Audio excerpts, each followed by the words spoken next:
Hey everybody, it's Jack, and we are back again with more Legion raid testing, today as Disc on Mythic Skorpyon. Now this is a lot easier of a boss than I had actually expected. It's the first boss in the Nighthold in Suramar Palace, whichever you prefer, and it was actually a very interesting fight for testing Disc, because in a lot of ways it's a very easy encounter. The basic premise of the boss is it combines a lot of other raid mechanics which we've seen in other bosses. If you've done Korog in Highmaul, where he has a nice absorption shield around him, which only gets lessened by magic damage, and his health pool only gets reduced by physical damage, where you defeat the absorption effect on him, and then he goes into the middle of the room, and his health can be reduced by everybody. And everybody would deal increased damage. This is a little bit more simplified, where he has a chitinous plate on him that you must DPS off. And once it falls off, he needs to recharge. And whenever you recharge anything in this game, he takes a lot more damage. So, very simple premise there. He charges up on energy, and when at full energy, he blasts people to the sides of the room, which ordinarily wouldn't be a problem, except the sides of the room are infested with what else? More scorpions. You gotta have more scorpions. He does a nice frontal shockwave, again, more basic mechanics that we're all used to, and stuns you, deals a lot of damage. It was actually a little bit under-tuned from what I experienced getting shockwaved in the face myself, where it did not one-shot me as expected, so probably will one-shot you. Come Mythic mode, probably just a stun in Heroic, because you want to get people off easy. But otherwise, this fight was pretty basic. You wanted to make sure that you weren't getting eviscerated by too many scorpions when you get knocked back. He will periodically summon scorpions. Parts of his plates will fall off, dealing different kinds of damage. Sometimes it's more garbage on the ground that are void pools. Sometimes it'll be just splash damage everywhere. 3 tanking this helped out tremendously so that we would not get overwhelmed, and that we were able to split the frontal cone a little bit easier. But otherwise, it wasn't too difficult of a fight. It was pretty easy to actually kill with a pretty organized group. I got to run with Promethean, which is one of the top guilds in the US. So, from that perspective, the fight just, if you go into it and you have decent experience raiding, it's just going to be don't stand in stuff. Don't stand in stuff. Hide behind one of the chitinous plates that you chip off the boss before he does a shockwave and before he knocks you back. As a priest, see what kind of gripping skills that you do have to keep somebody from getting knocked back into the wall and spawning more scorpions to come attack you.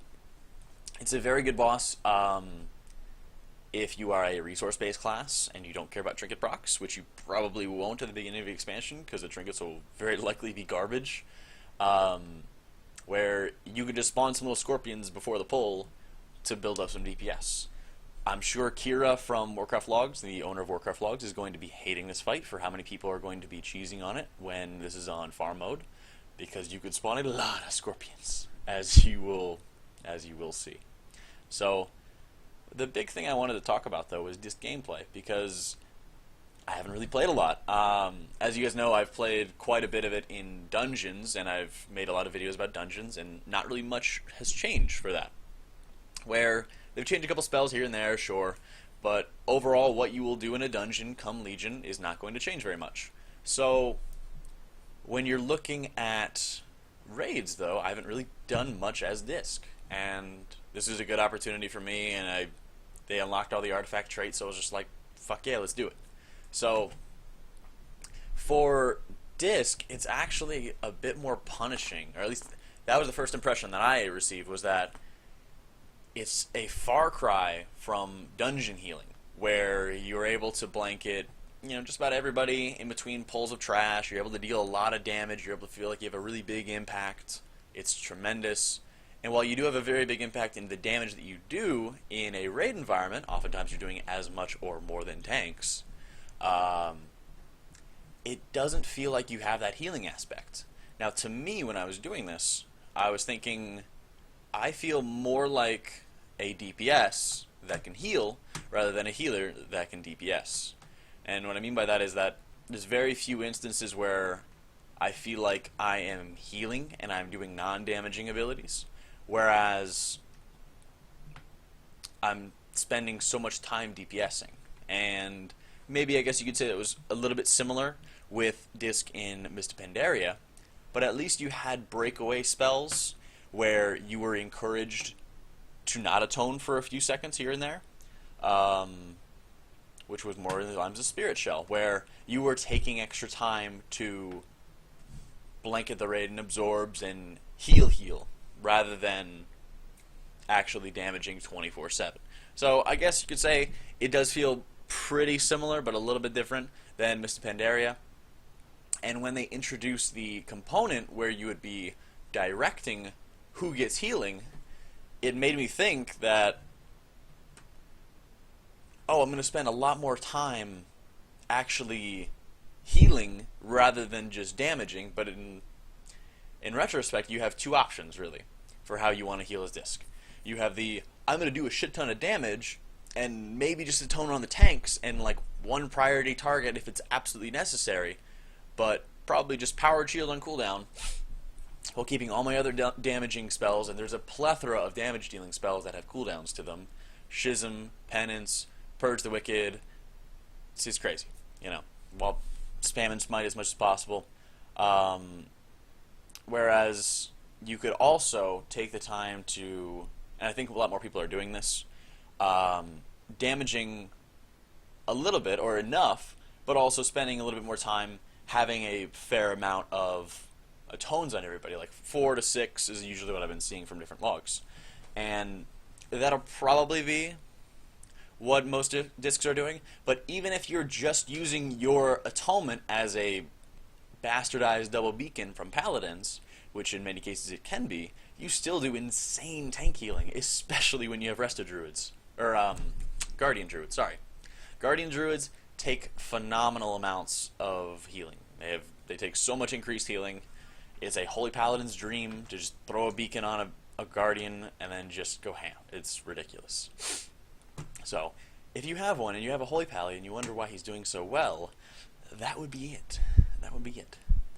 So, damage in a lot of ways for Disc is pretty straightforward. You have a ton of abilities that you're able to use. You're doing as much or more than tanks.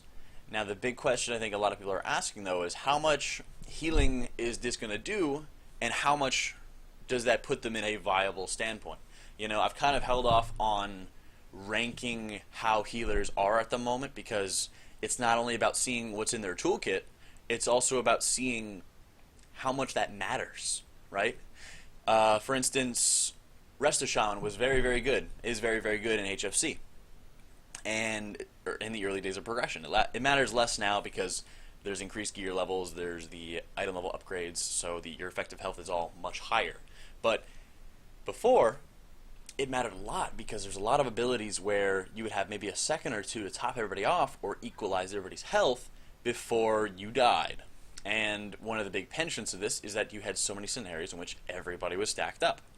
So what is really good? Spirit Link Totem.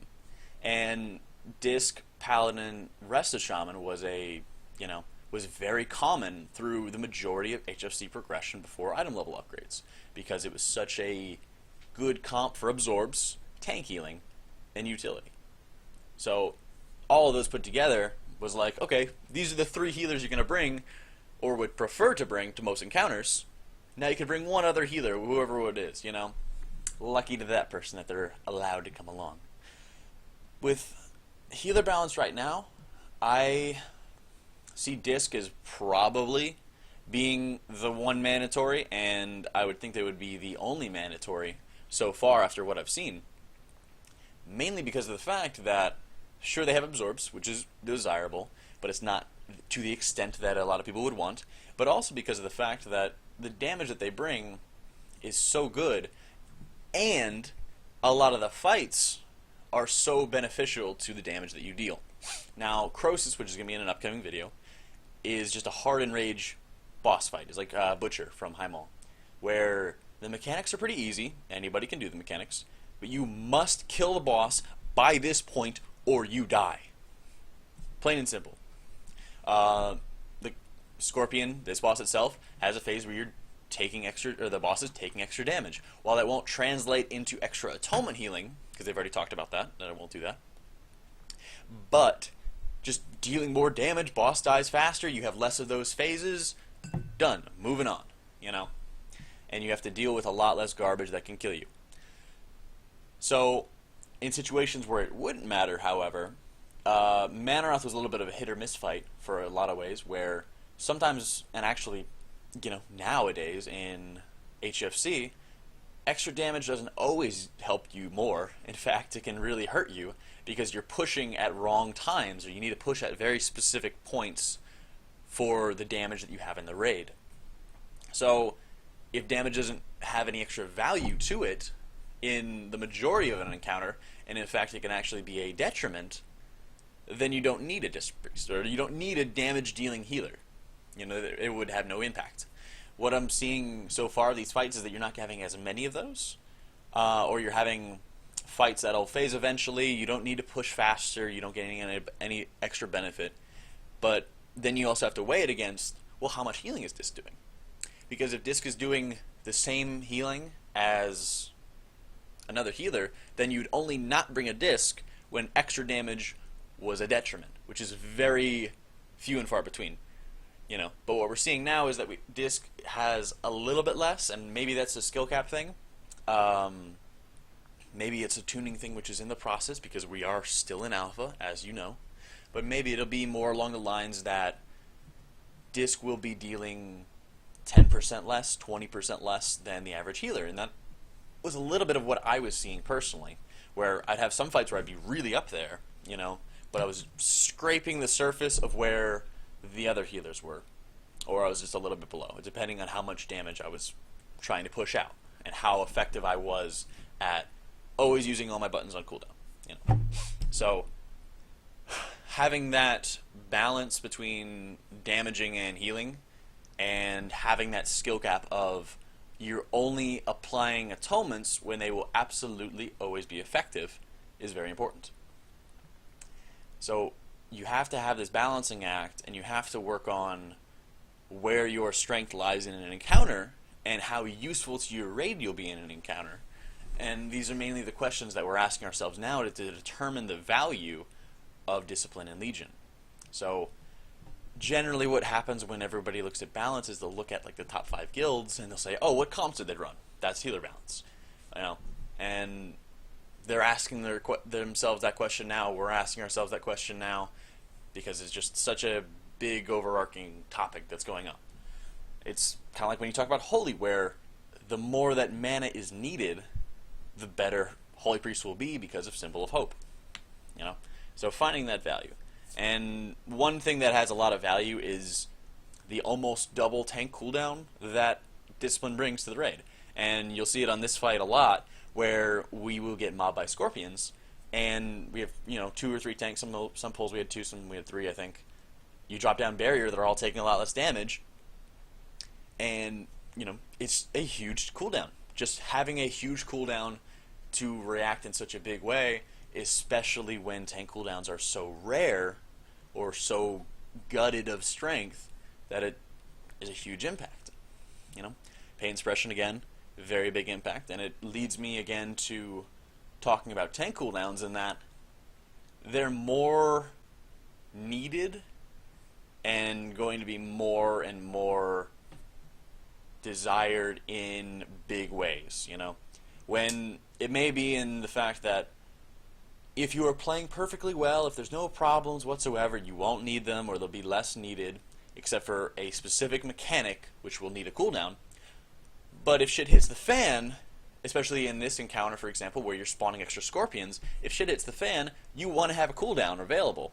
And having very few instances in a fight where you will need a cooldown, so you bomb Pain Suppression on them, they live through that area, and then they're good the rest of the fight, it's tremendous. They're adding such a push for all healers to be healing the tanks more, and they're giving a lot of good tools to do so, because, I mean, Disc, you just apply Atonement to them and you're golden, right? So much of your healing gets dumped into them. They take so much healing. Holy Priest, again, you have Serenity, so you're able to pop up tank health very quickly. So you have these tools, and Blizzard is giving these tools, so that tank healing is becoming not only more engaging, but also more desirable and more needed than ever before. that you can't just stack paladins and be okay, you know, especially because paladins have lost a lot this coming expansion. So I'm looking forward to what Disc is bringing. I think there's going to be so much that needs to be worked on, and it is being worked on currently. They finally are getting Purge the Wicked to proc the Suffering, which is the Shadow Penance, which deals extra damage. That is finally working. They're finally getting a lot of the talent trees, the artifact trees, a lot more organized.